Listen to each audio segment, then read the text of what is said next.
Si vous êtes arrivé ici, ce n'est pas par hasard. Dieu a vu le poids que vous portez en silence. Ce psaume est un rappel qu'il garde le contrôle, même quand tout semble confus. Avant de commencer, je veux que vous preniez un instant. Respirez profondément. Peut-être que vous avez cliqué sur cette vidéo par curiosité, ou peut-être que quelque chose dans votre cœur vous a poussé à être ici en ce moment précis. Je crois fermement qu'il n'y a pas de coïncidence dans le royaume de Dieu. Chaque moment est orchestré par sa divine providence. Et si vous êtes ici aujourd'hui, c'est parce que Dieu veut vous parler. Peut-être traversez-vous la vallée la plus sombre de votre vie. Peut-être que les nuits sont devenues insupportables, remplies d'anxiété et de questions sans réponse. Peut-être que vous vous sentez complètement seul, incompris par ceux qui vous entourent.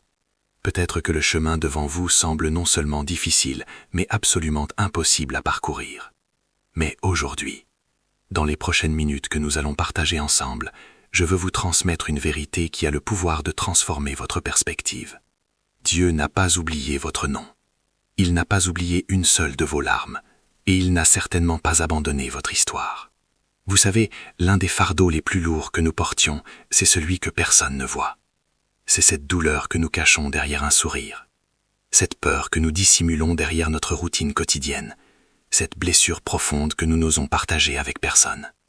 Nous vivons dans un monde où tout le monde semble avoir sa vie parfaitement sous contrôle sur les réseaux sociaux. Tout le monde sourit, tout le monde réussit, tout le monde célèbre. Et pendant ce temps, vous êtes là, dans votre chambre, dans votre voiture, ou dans un moment de solitude, portant un poids qui menace de vous écraser. Peut-être est-ce une maladie dont vous n'avez pas parlé à personne, une dette qui vous empêche de dormir, une relation qui s'effondre en silence, une dépendance contre laquelle vous luttez seul, un rêve qui semble mort, une trahison qui a brisé votre confiance. Mais écoutez cette vérité puissante. Même si personne d'autre ne voit, Dieu voit. La Bible nous dit dans le psaume 34, verset 18, « L'Éternel est près de ceux qui ont le cœur brisé, et il sauve ceux qui ont l'esprit dans l'abattement. » Remarquez ces mots. Près de ceux. Dieu ne reste pas à distance, observant votre douleur de loin. Il s'approche, il se rapproche de vous précisément dans vos moments les plus brisés. Dans le psaume 56, verset 8, David écrit quelque chose de magnifique. « Tu comptes les pas de ma vie errante, recueille mes larmes dans ton outre. Ne sont-elles pas inscrites dans ton livre ?» Imaginez cela un instant. Dieu ne se contente pas de voir vos larmes, il les compte, il les recueille, il les garde précieusement. Chaque larme que vous avez versée dans le secret, chaque sanglot étouffé dans votre oreiller, chaque moment où vous avez pleuré seul dans votre voiture, Dieu était là, recueillant chacune de ces larmes. Vous n'êtes pas invisible à Dieu. Votre douleur n'est pas signifiante. Votre combat n'est pas sans témoin. Maintenant, voici la question qui change tout. Si Dieu voit déjà ce que vous portez, que veut-il que vous fassiez? Jésus nous donne la réponse dans Matthieu 11, versets 28 à 30. « Venez à moi, vous tous qui êtes fatigués et chargés, et je vous donnerai du repos. Prenez mon joug sur vous et recevez mes instructions, car je suis doux et humble de cœur, et vous trouverez du repos pour vos âmes, car mon joug est doux et mon fardeau léger. » Remarquez l'invitation, venez à moi. Pas résolvez d'abord vos problèmes, pas nettoyez votre vie et ensuite approchez-vous. Non. Venez comme vous êtes. Vous êtes fatigué, venez. Vous êtes chargé, venez. Vous êtes brisé, venez. Vous avez échoué, venez. Vous avez honte, venez quand même. Il y a une différence fondamentale entre porter vos fardeaux seuls et les apporter à Jésus. Quand vous les portez seuls, il vous écrase. Quand vous les apportez à Jésus, il les transforme. Pensez à Pierre marchant sur l'eau. Tant qu'il gardait ses yeux sur Jésus, l'impossible devenait possible. Mais dès qu'il a regardé les vagues, les circonstances, les problèmes, les impossibilités, il a commencé à couler. Où sont vos yeux aujourd'hui? Sur le problème ou sur celui qui est plus grand que tout problème? Je comprends, c'est difficile de lâcher prise. Nous avons cette illusion que si nous inquiétons suffisamment, si nous analysons suffisamment, si nous nous efforçons suffisamment, nous pourrons contrôler la situation.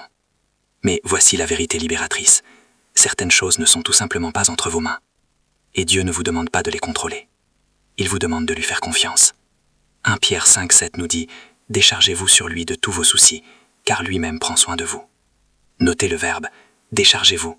C'est une action, un choix conscient, un acte de foi. Maintenant, abordons l'éléphant dans la pièce.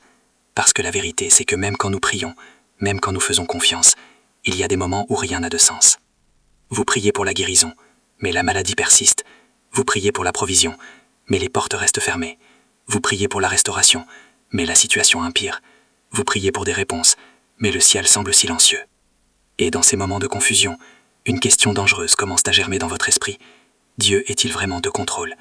M'a-t-il oublié? C'est exactement dans ces moments que Satan vient murmurer ses mensonges. Tu vois, Dieu ne se soucie pas de toi. Ta prière ne fonctionne pas. Tu es seul. Rien ne va changer. Abandonne.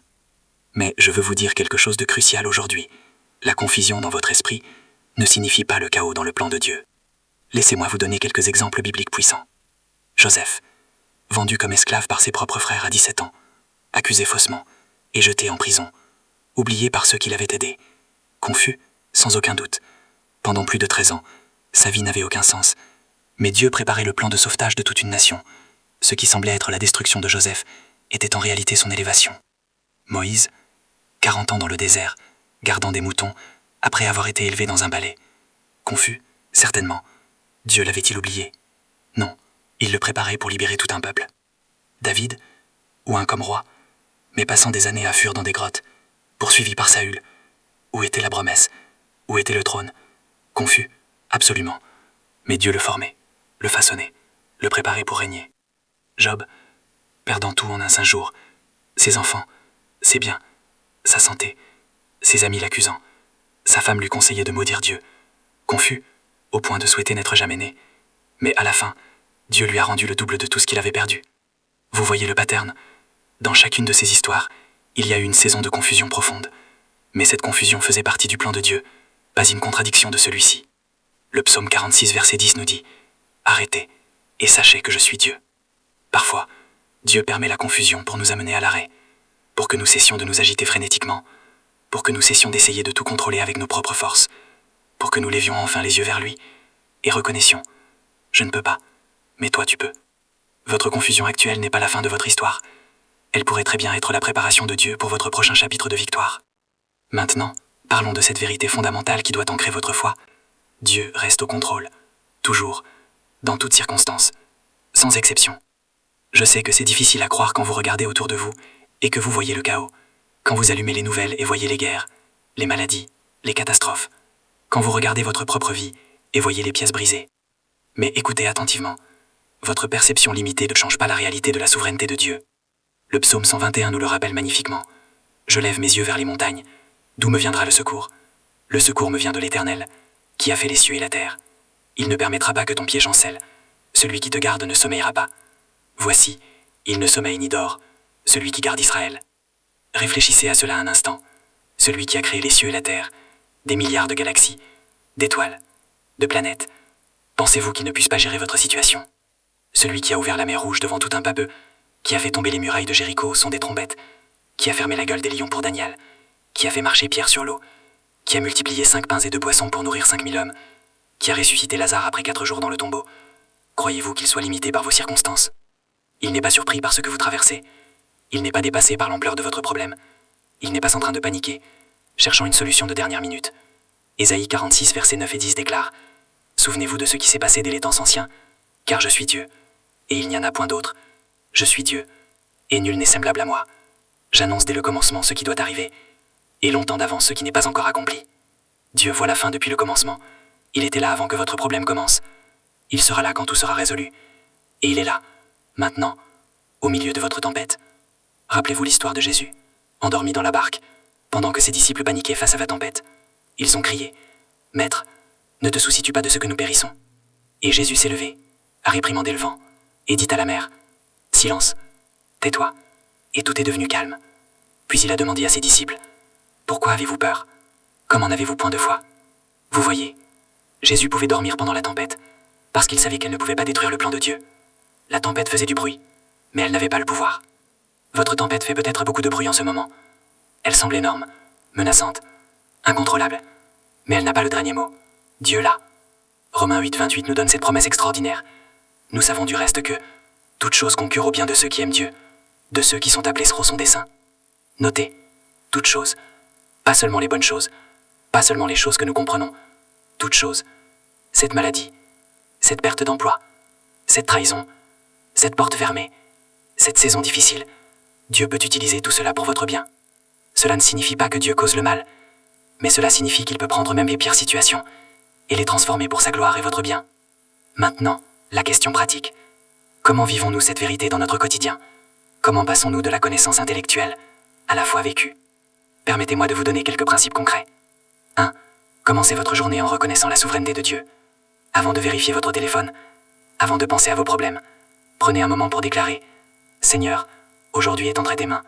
Tu es au contrôle. Je te fais confiance. » 2. Remplacez vos pensées anxieuses par la parole de Dieu. Philippiens 4, 6-7 nous dit « Ne vous inquiétez de rien, mais en toute chose faites connaître vos besoins à Dieu par des prières et des supplications, avec des actions de grâce.